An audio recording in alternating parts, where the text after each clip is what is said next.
And it goes a little something like, Oh, how can you all summer and after fall, I'll keep you all summer and after fall, I'll keep What's up, everyone? Welcome to the first episode of the SkolNBolts podcast. I am one of your hosts, Zaffa, joined here by Cactus Joe. Cactus How's Joe. it going? Welcome, everyone. First ever podcast for us here. We're very excited, and we're going to be doing this all season long for the NFL season and possibly move into other sports as well, depending on how you guys receive this podcast. But just to let you guys know, I am Zaffa from Minnesota. I am a die-hard Vikings fan, which, as other Vikings fan knows, is very bittersweet for a lot of reasons. I feel like that's where we can relate, man. We can relate on the bittersweet part there, man. Very much so. I'm Cactus Joe. I'm from Minnesota, but I grew up as a San Diego Charger fan, now known as the LA Chargers. And like you said, and bittersweet, man. A lot of ups and downs. Well, I mean, a lot of downs, but I guess I can say, I don't know if you can relate, but I can say as of recently, a little more ups. It's looking a little bit better for us. I mean, no doubt you guys are definitely on the up and up. You guys got a quality franchise quarterback, which is pretty exciting. Obviously, the NFL world knows that us Viking fans cannot decide how we feel about our current quarterback situation. See, I don't get that though. I don't understand the hate for Cousins, man. I mean, you guys know he's not your franchise quarterback for years to come, but right, he's not bad. But I don't think he gets the credit he deserves. I'm not going to go and say he's phenomenal, but he's not bad at all. I personally think he's a way better Case Keenum. And when you guys had Case Keenum, you guys killed it. Right, and that's kind of what a lot of people's talking points are, is that when we had Keenum, we were a 13-3 team, made it to the NFC Championship. But my counter to that is, you look at Cousins, and his numbers are far better than Case Keenum's were. And at that time, we had a legitimate top 2, if not top 1 defense in the league. Now, obviously, we got a new coach, because if you look at the last 2 seasons, they were miserable defensively. Absolutely miserable. So we'll see. You guys had a killer D that year. I mean, that was you guys still had Griffin at the time, a killer D line, very solid secondary. I mean, you guys still had Waynes, right? We Waynes did. Wasn't even he wasn't bad, and you guys just I mean, it wasn't even like an all-star secondary, but like you guys got it done. And we had prime Xavier Rhodes at that time. He was a true shutdown corner. The roads were closed. Yes, they were. And now you fast forward to now, and our defense has changed a lot. We no longer have our defensive coach, which we can elaborate more on that a little bit later. But, coming into this season with Cousins, I think, expectations for me are very high for him with an offensive-minded coach, and obviously guys like Justin Jefferson, Dalvin Cook, the returning Irv Smith Jr. I think really, really helps. Yeah, so, Irv Smith, yeah. For me, I got high expectations, but for you guys have a lot to be excited for, not just because of Herbert, but for a few other reasons. Man, dude, I can't, I mean, I can't tell you how many years in a row. Like last year, I don't know. We got Lindsley. He was solid, right? And then the year before that, Bulaga. Like we picked up some solid pieces here and there, but this offseason, I can confidently say was the best one as a Chargers fan. And I'm 22. I've been a fan since I was 5. I mean, obviously the memory of off seasons weren't there at a 5-year-old, but once I was able to pick it all up, I mean, this is the best one we've had. And Khalil Mack and Bosa on Oh man, and then Scary combination. J.C. Jackson too, and then we also beefed up the interior, man. Sebastian Joseph Day from the Rams, Absolutely. solid pickup, solid pickup. That interior line's gonna. My expectations are really high. Yeah, Herbert, he's still young, but He's already proving I himself to be. He's going to be a good quarterback for the next decade, no doubt about it. man, hot take. I'm gonna start it right away. Hot take: Herbert's better than Burrow, and Burrow made it to the Super Bowl. So I honestly, I don't think that's as hot a take as you think because I think a lot of people would agree with you. I also don't think that it's necessarily a hot take that I think a lot of people would have the Chargers probably winning the division and dethroning Kansas City this season. With dude, this is unbiased, man. You pick Bosa. You look at the numbers. Bosa was double and triple teamed so often last year. I mean, the last time he's always great, right? But right, the last time he was able to really put up the insane numbers was with when Melvin Ingram was on the opposite side. But shoot, you had Khalil Mack in there, and he's far better than Melvin Ingram. You know, you're not going to be able to double team both of them. And right. if you do, we got a solid D tackle rushing up the middle, man. I mean, It's a lot to be excited for. J.C. Jackson, man, that was the big one. Yeah, That was the big one. J.C. Jackson, Derwin James, Asante Samuel. Oh my goodness, man! I really and truly think. I mean, let's be honest. That whole division of yours is going to be a lot of fun to watch. But the Chargers are going to be the most fun team to watch, in my opinion. I see. I think it goes. I mean, before a season, I would say it goes Chiefs, Chargers, Broncos, Raiders. I think the Broncos were a very solid team last year, and you had Russell Wilson in there. Come on, Right. but yeah, the Raiders got Devontae, but I was going to say, I want to thank the Raiders for taking him out of my division because, no offense to your team and having to deal with him, but we've dealt with him enough. I mean, it was really funny what he came out and said. He was like, the transition from one Hall of Famer quarterback to another Hall of Famer. I was like, man. That one kind of. I was like, calm down. That one left me scratching my head a little bit. I was like, calm down, man. Carr is nowhere near Rodgers. And I don't care who you are, even if you hate Rodgers. You can't say Carr is anywhere near Rodgers. It's not even close. And as a lifelong Viking fan, I grew up a Viking fan because everyone in my family has been for generations. It was passed down to me. I was born into it, so, as much as they've hurt me over the years, I can't walk away from them. They are my team for life. But as a Vikings fan and a avid Packer hater, that's just the rivalry with us. I am very happy to see Davante Adams go, and I know that a lot of people still say that the Packers are going to be a 13-win team and they're going to win the division still. I'm sorry, this is unbiased, I'm being honest, but I don't see that. I don't see the Vikings not winning the division this year. I personally think that the Vikings have improved in a lot of areas. I still would like to see them add J.C. Treader to the offensive line, but you're looking at Aaron Rodgers now, his go-to target is Allen Lazard and Sammy Watkins as opposed to Davante Adams. Didn't they? I'm not too familiar. I don't I follow, but I don't really follow the Packers that deep. But didn't they pick up a rookie receiver? Didn't they finally draft Rodgers someone? But it wasn't in the first round or anything, right? No, I don't believe it was in the first round, but they did pick up a rookie receiver, which we'll see, But I think this is going to be a big year for Cam Dantzler. I think he's going to step up. I know there's a lot of tension between not just him, but the entire secondary and Mike Zimmer in his final year with us. So I expect our secondary to improve. They really can't get much worse because they were atrocious last season. I mean, you look at the amount of points that we gave up in the final 2 minutes of a half or the game. It was embarrassing, and I mean, that's a thing with the Cousin haters. They love to, put the stats all on a quarterback as far as wins go and pretend that it's not a team sport.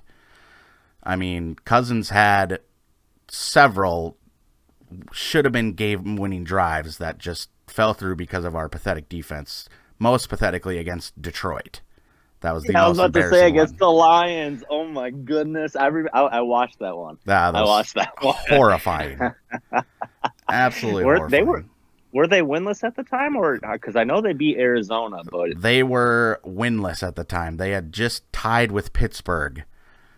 So we were their first victory, unfortunately. oh my. Well, you look at it that way though too. They beat Arizona, so They did. And the thing is, the Vikings should have beaten Arizona because Cousins, week 2, led a very clutch drive down the field.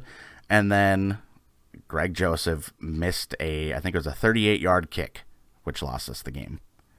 So I feel like that's I've always felt this way. Growing up in Minnesota. Again, I'm not an avid fan of the Vikings, but I'm growing up there. I've always followed them. I feel like the Chargers and the Vikings are very similar in that fashion. that's what's kind of interesting about our friendship too is, being a lifelong Vikings fan that has experienced all the pain, and you, for basically your entire life being a Chargers fan, have experienced the same pain, rooting for a team that's not your home state team. How did you come about, becoming a fan of the Chargers? What drew you to them? So, I mean, my dad, he always did fantasy football, so football was always part of my life. Like I said, 5 years old, I always did flag football. Of course. But at the time, I think it was for one of my birthdays, my mom, she bought me a powder blue LaDainian Tomlinson jersey at the age of 5. And, I think those jerseys are the best jerseys in all of sports. I think those are the cleanest. I think they're the cleanest, man. When you wear one of those, oh my goodness. I mean, you can even look at all the rappers, man. There's so many rappers wearing the powder blues because they just look phenomenal. They're a great jersey. So she got me the LT jersey when I was very young, and LT just became instantly one of my favorite players. I remember in elementary school, those little scholastic book fairs where you can buy books and craft from the library. Absolutely. I remember this one book I bought. It was kind of like a biography of Tom Brady and LaDainian Tomlinson. Mm-hmm. I skipped the Tom Brady part, but I was like, oh my goodness, there's a LaDainian Tomlinson book. I got to get it. So I bought it. I read it. I learned a lot about his life. And then, like I said, he just became an instant favorite of mine. And then, like I said, Dad always had Sunday tickets, so I was always able to watch the Chargers. And instantly watching Phillip play, loved Phil. Good old Phil. Everyone loved Phil. I don't know many people who can say they did not like Phil. Well, ask a few Raiders fans and Chiefs fans. But, I don't know, man. I instantly just fell in love with them. I mean, obviously as a kid, bright colors as a little child. I was like, that's awesome. No, so that is awesome. And I love that you've been ever since. I love that you've been so committed to them the whole time, and that you'll be a lifelong fan of them. And one thing that you've kind of brought to my attention is I know a lot of people say, the Chargers don't have that many fans. You've brought to my attention how mind-blowing it is at the fact they have so many fans out there that just aren't necessarily, from California. It's crazy.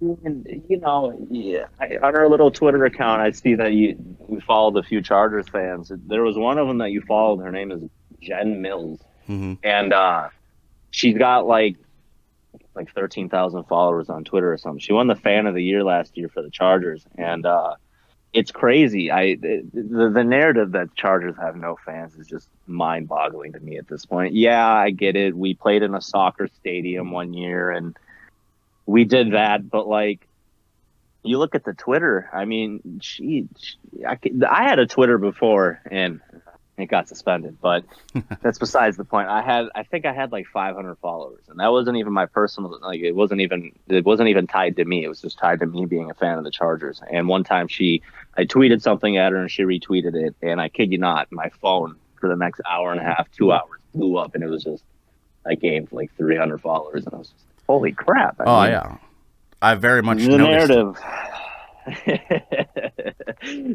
That's more followers than I've ever had on anything personal. So the narrative that they have no fans is just, it's funny to me. But I think it's starting to change, but I feel like that narrative is going to be there for a while, just because all the memes and the jokes and they're all running jokes in the NFL, and you're Right. never going to live them down. But I can't complain, man. The fan base is just awesome. Oh yeah, social media has really brought your guys' fan base to life. So much so that it kind of pitted our fan bases against each other on social media. I know you remember that. Who was it? Was it the Chargers that tweeted it out, or was it the Vikings? It was the something Chargers about the two Justins. The Chargers tweeted something, and then I think the Vikings responded with like there's still time to delete this. It was something, and About again, Justin go back versus to, Justin. It's so funny. That's where I go in, and I'm just like, it's so funny that, again, growing up in Minnesota, following the Vikings, and then actually, being a Chargers fan, I always felt that they were tied together in some type of fashion. And then with the two Justins, man, it's funny. I love it. Duking it out for Rookie of the Year. It was very poetic. Hey, man, don't get me wrong. Justin Jefferson absolutely killed it, but it's a quarterback-driven league. It is. Yeah, again, no hate to Justin Jefferson because he had a phenomenal rookie year, but Anthony Lynn, if he wasn't the coach, Herbert would have broken every single rookie record there was for quarterbacks. Well, we can settle it like this and say that we both have a superstar Justin on our team that will be very good for a very long time. Man, Madden straight disrespected both of them. Yeah, they usually do. I think Jefferson is a 93. He should be way higher than that. Yeah. And then Herbert, I think he's an 88. Should be way higher than that. That's just disrespectful. And 88 is ridiculous for Justin Herbert. It's it's crazy. But, I try not to pay too much attention to that because you guys are going to be a playoff team for sure this season. I am very confident the Vikings will be a playoff team this year. I would love to see you guys in February. I think that would be awesome. Man, that would just be poetic right there if Minnesota and the Chargers played each other, dude. That'd be insane. Again, growing up in Minnesota, there was one time I remember Tomlinson, he visited the Vikings when he was a free agent, and when he was a free agent, he ended up going with the Jets. But as living in Minnesota, I was like, dude, that would be so sick if Tomlinson signed with the Vikings, because that would finally give me something to root for, because Tomlinson's my favorite. Plus, I'm pretty sure we had Adrian at the time too. Yeah, you did. LT would have been the backup again. Did you imagine that backfield right there? Peterson and an LT? That is crazy. Obviously, it was LT kind of towards the end of his career, but he did pretty good with the Jets. And man, just imagine. That would have been an insane backfield right there. Yeah, no doubt about that. And it's kind of the theme for us is we've had both of our teams have had some solid Hall of Fame caliber talent, and we've just never been able to get it done. Like Adrian Peterson, never got it done with him. Randy Moss, never got it done with him. Chris Carter, it's a lot of pain. A lot of pain. You guys should have just let Peterson break the record. You guys shouldn't have you guys weren't going to beat the Packers in the playoffs. You guys should have just let Peterson. What was he? Rushing record. 9 yards short? He was 9 yards short, and I guarantee you hand the ball off, he would have broke it. But I understand it from a team standpoint, but it would have been nice for him to get that. That would have been crazy. I don't remember the exact year, but there was a year where our offense and defense were phenomenal, and our special teams was ranked 32nd in the league, and that was the downfall. Didn't you have the number one ranked offense and the number one ranked defense? I think that's what it was. I didn't want to say. I'm almost certain that's what it was, and it was our special teams that destroyed us. Like, are you kidding me? That hurts. You have the best on both sides of the field, and the one thing that destroys you is special teams. Yes, it's probably hard in the NFL, but special teams, you're literally paid to do one thing, man. Oh, trust me, I could go on and on about special teams when it comes to Gary Anderson, Blair Walsh, Oh, man, did I ever tell you that I was at that Seattle game? Oh, I was there. brutal. One of the coldest games in NFL history, man. Yeah. I remember I was wearing like 4 pairs of pants, 5 sweatshirts. I had the hand warmers all in my shoes everywhere I could get them. I remember I don't know. I think I was on the right side, right, and the ball it sailed, and when you're sitting on the sides, it looked like the ball went through. Yeah. And my side, on the side I was sitting on, people around me were like, "Whoa, he made it!" And then the other side, no one was cheering. I was like, Yep. "What?" I was like, "What happened?" And then I looked down at the field, and they're all like, "Oh, sulking." And I was like, "No way did he miss that." Yep. I remember Oh watching my! it. I was standing in the kitchen because I couldn't bear to be closer to the TV because I was so nervous. And Um, the thought was in my mind like, okay, it's 27 yards. There's no way he misses this. But there's a little thought in the back of my head that said he could miss this. This would just be typical Minnesota. And sure enough, it wasn't even close because obviously watching on TV, you see it from behind the kicker's perspective. It yeah, yeah. was not even close. He He completely went far shanked it. left, right? Yep, way left. Yeah, yeah, yeah. So yeah, I was sitting on the right side, and that's where it was like, oh, he made it. Yep, okay. Far left, man. Yeah, I can say though, yes, I'm not a Vikings fan, but I can say one of the greatest moments watching football in my life was coming home from work one night, and it was Vikings versus Saints, and I was listening to the game on my way home, man, and got rushed in there because again, I just love football, so of I course. sat down, was watching it. Dear Lord, the Minneapolis Miracle, bro. Just one of those Yeah, things where it was so surreal. I'll never forget it. I get it. I'm not even a Vikings fan, but watching that, I was in awe, man. That was crazy. I was so the way it went down for me. 10 seconds left, final play. I'm sitting there with like my head in my hands, like we blew it again. Like did not expect us to get into field goal range. We had no timeouts. And when I tell you that I lost my shit when it happened, I broke down. I was crying. Everyone around, I was watching with my whole family. Everyone was jumping and pushing each other and screaming and yelling. And I was just sitting on the living room floor crying because I couldn't believe what I had just seen. Man, watching that back, it was Marcus Williams. I was Mm-hmm. like, what are you doing? Why are you going for the big hit? All you need to do is just take him down. It's over. But Then it's done. he Yeah. went to lay him out, and Diggs went right around him. Oh my goodness! And What Paul Allen? the That's greatest his name, call. right? Yep, the greatest Dude, call. that was, oh my goodness! Listening to that, just chills. Paul Allen has always been full of incredible calls, whether it be good or bad for the Vikings. But that was the greatest play that I had ever seen. And as a Vikings fan, that next week, we were riding such a high from it because we were one game away from a home Super Bowl. Like everything just felt right. We had that incredible defense. We had two incredible receivers in Thielen and Diggs. They were both at their peak at that time, in my opinion. Diggs maybe still just getting into his prime. Yeah, But Diggs wasn't even in his prime yet. Thielen was another level. I think he finished with more receptions and touchdowns than Diggs that year. And, yeah, we had Case Keenum, who was playing very well for us, but we were going into Philly against Nick Foles, who at that point I thought, we got this. This is it.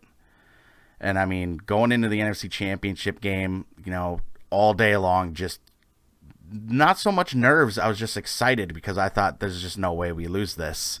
This is our year. We're going to the Super Bowl at home. First drive, we take it right down the field. Keenum to Rudolph, money for a touchdown, and then just all hell broke loose for us. It looked like it was like a Cinderella story. It looked like finally, after all the years of heartbreak and anguish, it looked like it was the puzzle was finally getting put together. You know, Exactly. like you said, at home Super Bowl. Come on, man. It was just You it couldn't felt just like you, it felt like it was our you couldn't time. have scripted it.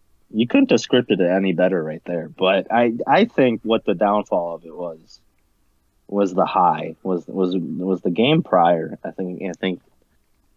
Yeah, I think that's what it was. I definitely agree with that to an extent because I mean, how do you come back down to earth after a play like that? Like I don't think you can. to try I mean, and get focused dude, in 1 week for the final game before the title. That's tough. man. See, I don't really have any memories like that. I mean, my closest one was watching Phil play on a torn ACL Of and course. LT out. I think it was turf toe. I think that's what LT was out with was turf toe. And watching Phil play on a torn ACL against a Tom Brady, and Legendary. he held his own. He got surgery on his ACL. I think it was the Friday before, Yeah. and he came out and slung it, man. Which I is mean, unheard of. You just don't see that kind of stuff. yeah, he's a quarterback, so he doesn't have to run around as much. But like But still. the fact that he played on a torn ACL is just absurd. Yeah. That's oh my goodness, man. And I mean I don't know. for so long that I can remember the Chargers were always a good team. Like Just never able to get over that hump. I see. I don't know. I don't think people give Phil enough credit. I personally think he's better than Eli Manning, and I think he's the best quarterback to come out of this draft. Yes, he doesn't have the ring to prove it, but well, there's a big difference his numbers, between postseason Eli and regular season Eli, let's be honest. yeah. Oh, okay, come on, yeah, exactly. But like, I think he's the Dan Marino of this generation. I truly do because he got dealt a pretty crappy stick there, man. I don't know. I saw a video a while back of Shannon Sharp. I think it was Shannon Sharp and what's his name? The annoying guy on the other guy. I don't know. Skip Bayless. That's his name. Oh my, he's a tool. He's annoying. But they were talking about if Phil should be in the Hall of Fame and Shannon Sharp, he made a very good point. He was like, what he played? I think it was Big Ben, Tom Brady, and Peyton Manning took up. I think it was over half the amount of Super Bowls within a decade played. Right? Right. Come on, the two of them are undoubtedly the greatest of all time. Right. Like I think he got dealt a pretty crappy stick. Yes, he had LT and Antonio Gates and. I just wish we could have got over that hump. I was so sad when Phil left to go to the Colts. Yeah. That was It's hard to watch. It was like watching, Randy Moss. I think he went to Oakland first, and then he went to he New went to England. Oakland. And then he came back. He did, and unfortunately, we just pissed him off. And like the You guys couple didn't weeks have he the was good here. enough food. You guys didn't have good enough food in the locker room. Yeah, Wasn't that what it was? That Didn't was- he flip that was Didn't he something. flip a table of food or something because he didn't like what it was? something with catering. I don't remember the exact story, but I will say it was quite surreal watching Brett Favre throw a touchdown to Randy Moss on the Vikings. That was pretty interesting. Never thought I would see that. Yeah, just imagine that. I mean, growing up a Vikings fan, who would have thunk? Did you ever think you'd see Favre play for the Vikings? I did not, and I was so excited at the fact that there was a possibility. And I mean, he gave me one of the greatest seasons of my life, if not the greatest season of my life. And we were Heartbreak ending. that one was worse than the Philly one because we were right there. We were right there. Wasn't that the year of Bountygate? That was the big game because they really tore Favre apart in that game. A lot of He missed didn't help calls. He didn't help with the crossbody interception at I the mean, end, though. as a Vikings fan, we say all you got to do is take a knee and attempt the field goal. That's what Paul Allen's famous quote was, all you got to do is take a knee and kick a 56-yard field goal. This is not Detroit, man. This is the Super Bowl. Sorry, Detroit fans. But Jared Goofball. so close. So close. Man. But, Oh, it's a man. new season. Training camp just started up, so obviously the excitement is here for the new season. I'll tell you, one thing I hate about the summer is there's no hockey and there's no football, and we're left with baseball, which is cool and all, but pretty boring in comparison. Oh, yeah, and yeah, cool training. I mean, I'm not as excited as I was when I was in middle school and high school because I didn't have a job and all that crap to focus on. But training camp is cool and all, but I can't watch NFL Network all night and day like For I used sure. to be able to. I just get excited Okay. because it means that we're a step closer to actual Oh, football yeah. games. Oh yeah, we're getting back into it, man. And I mean, going back to what we said earlier, I truly, truly think the Chargers will take the division this year. I Yeah, truly think that. I think, unless in typical Chargers fashion, I don't see how we don't not place number one in the division. I mean, yes, obviously you have the Chiefs with Mahomes, Kelsey, but they just got rid of Tyreek Hill. So big news. I truly think this is the Chargers. Yeah. I'm on I your think- side as an outsider, just looking in. I think that the Chargers are the team to beat in that division. I think Denver is going to massively improve. I think there's a chance that Kansas City could end up in like the third spot behind Denver and I LA. think so.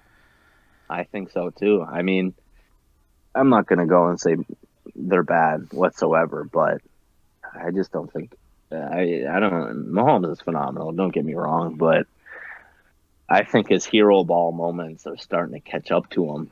You saw that a little bit last year. Yeah, Cool, the no look passes and all that crap. Like, it's cool and all, but like, you saw it last year. I mean, again, he's phenomenal. Don't get me wrong. I don't like him, but he's phenomenal. right. But the hero ball moments are starting to catch up to him, and I truly think that the Chiefs could easily place third. And I'm gonna go as far and say this: I think the Raiders are gonna place fourth. I'm not sold on them. Raiders. Yeah, not sold I on don't the think Raiders. so. Like, cool. You got Devontae Adams, cool, but like, it's Carr. He's not playing for Rodgers anymore. Yes, it's still Devontae Adams, but he's not going to change your entire team, man. Right. And listen, I think next week we can get into a full breakdown of our predictions for the entire NFL. We can go division by division, but we can speak on our divisions in this episode, and I agree. I think that the Raiders place fourth, and then I think it's going to be a toss-up for second and third between Denver and Kansas City. I think Chargers take it. I've never been one of the sports betting. I've never been into the sports betting, right? But one of my good buddies, he's very into it, and he sent me a prop bet that was out. It was Chargers 10+ wins this year, and I'm putting money on that. I see that so easily happening. Yeah, I agree. And then as far as my division goes, just based off of Lions are fourth. State. Oh, I think Chicago's fourth. I think Detroit's going to have a little step up. I think Detroit finishes third.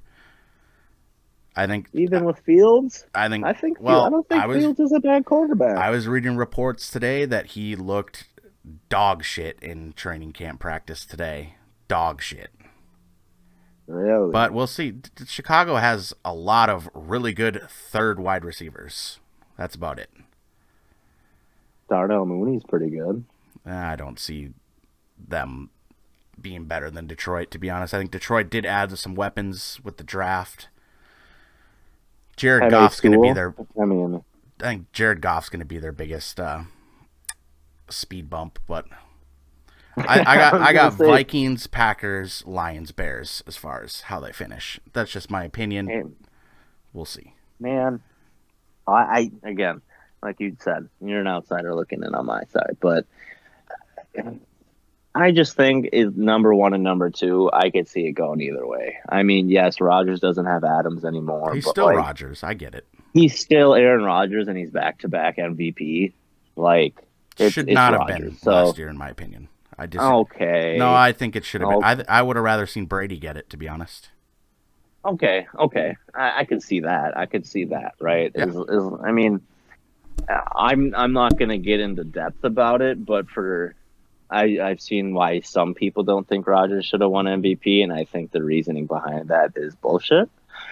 But Oh, he did yeah, not I know have a where you're bad going with season. He that, had- and that has no say in my decision. Did you see that one of the actual MVP voters didn't vote for him because of that? That's ridiculous. That's ridiculous.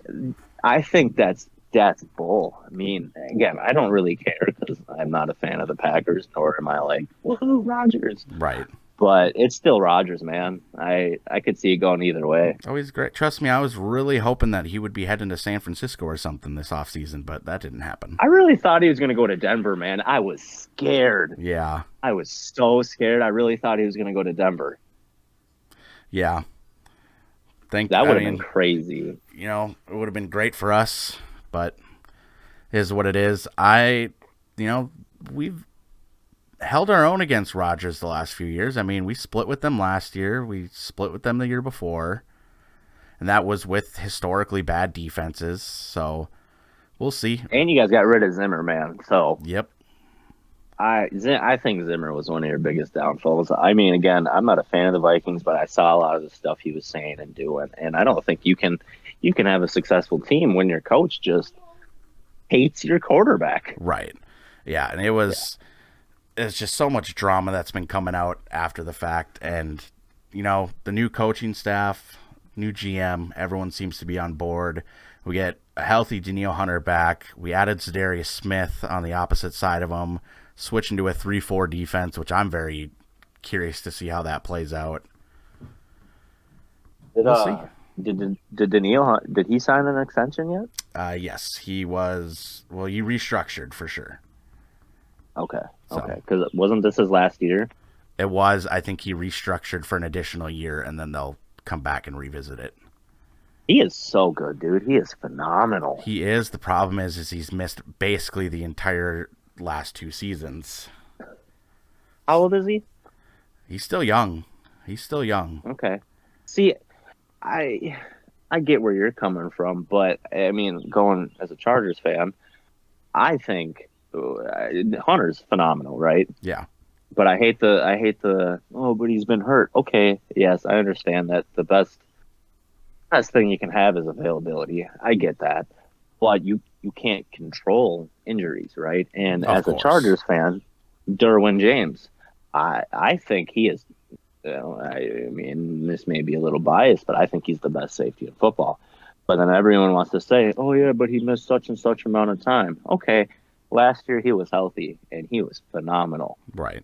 I think the injury thing, I hate, like, I get it, but I don't like when people say that, bring that up as a determination on how good someone is, because you can't control it, man. If the injury is going to happen, it's going to happen. Yeah. There's nothing you can do. I mean, yeah, maybe, calm down and training camp and all that, but like, there's nothing you can do about it. Of course. It's just what happens.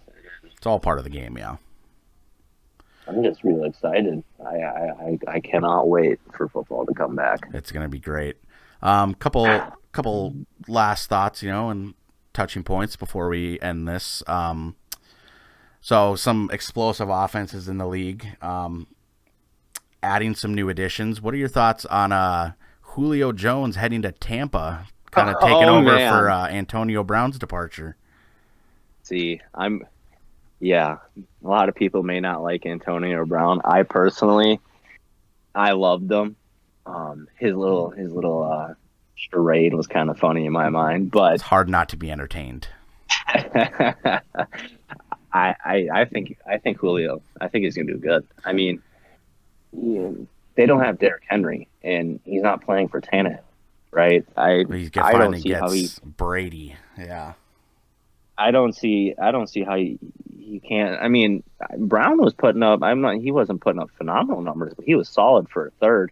Oh yeah, And and I don't. I mean, you got a 1 and 2 there with Evans and Godwin, right? So. Mm-hmm. Well, Godwin, I don't think he'll be ready by the start of the season, so Julio will probably have to run the number 2. Oh, they added who'd they add? Gage. I don't know what his first name is, but Russell Gage. From Russell Gage. Russell Gage. Yep. I'm seeing that he's going to play a part in there too. But I truly think Julio. I'm not saying he's going to ball out like Julio will, but like the Julio we know. But right. He's still Julio, man. And then he got the football IQ and everything. So absolutely, and again, it's going to come down to him being able to stay healthy. But they also added, as a Vikings fan, we love him, a great red zone threat, and Kyle Rudolph. He's great in the red zone.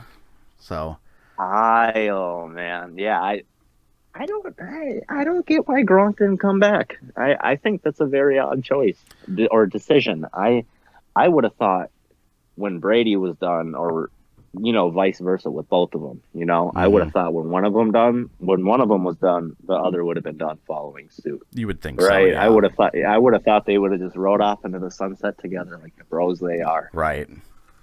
But I'm excited for Kyle to finally have a chance with a legit quarterback. I mean, he never really had that quarterback with us even. And then, but he was still great. He was fantastic. I mean, he needs 5 touchdowns to get into the top 10 all time. So, I think Brady will get him there because he left us and then he went and played for Danny Derps and Mike Glennon. So, the Giants. Come on. I don't understand that, but I just go back to you're playing for Tom. I mean, he's one of the smartest, if not the smartest, football players out there to ever play. Mm-hmm. I don't see how you can't thrive under that at all. Honestly, I hated Tom when he played for the Patriots, just because he was in the AFC. Right. But once he joined the Bucs, it was kind of interesting. I find him way more likable. It was kind of interesting. Yeah, I really do too. And you know what? The Chargers were in on him too. Oh, they were in on Brady with the Bucs, but I think I saw a report or a story or something from the past few weeks that Brady didn't want to go to LA because his family lived on the East Coast and he didn't want his family to have to come all the way to LA. Yeah, I suppose that makes sense. Yeah, you guys got a hell of a quarterback now, though. So. Yeah, screw Brady. We don't need him. It's going to be an awesome upcoming season. I'm very excited. Next week on the podcast, I think we can get into a full deep dive on, our predictions for the season. We can go, game by game for our teams. And we can go, break down every division, just kind of, see how we have everything panning out. And it'll be nice to revisit that at the end of the season just to see how accurate we were and all that. One more quick thing. We did this at when we worked together. We didn't we do that at the start of the season before? We did. And I think me and you were almost spot on. We were pretty close on a lot because we would also kind of break down week by week, and we were pretty close a lot. So yeah. It's gonna be exciting to see where we are at the end of the season now that we have recordings of it. Exactly, and we can revisit it, and hopefully we find people that'll enjoy listening to this and giving us feedback in the comments, and having a conversation with us on our Twitter. We are on Twitter also at SkolNBolts. So this is the first ever podcast. Yeah, go ahead. Super quick thing. Didn't we place a bet on this season on whose team would do better? We might have. I think it was a little $20 bet. I don't think it was a lot, but I think it was a little bet we placed to see which team would do better win wise. That very well could be true. We can. I'm still completely fine with that. If you want to go for that for 20. You know what? I'll go for that too. I'll say Chargers end with a better win-loss record for 20. All right, I'm in for 20 then for the Vikings. All right. Well, first podcast in the books. We're going to try and do this weekly. We might not get to do it weekly, up until the season, just depending on everything goes. But once the season starts, we will for sure be going weekly and having this podcast out. My plan is every Thursday when the regular season's going on so that we can have, our new predictions out by start of the week. So that's kind of how we'll do it. If that works. This has been something that we've been talking about for I think a year now. We've been trying to get this going. So yeah, I mean, I'm really excited that we're getting this going finally. Yeah, man. Yeah, I'm super excited. It's gonna be awesome. Get this. Yeah, let's get it going. Everyone, subscribe to our channel. This is gonna be our first video on there. Obviously, we're starting from scratch, so like the video, subscribe, and comment down below what you agree with, disagree with, and have a conversation with us. And yeah, we'll see you every week here at SkolNBolts on YouTube. Thank you, guys. Cactus Joe, you have a good day, bud. Adios. And it goes a little something like.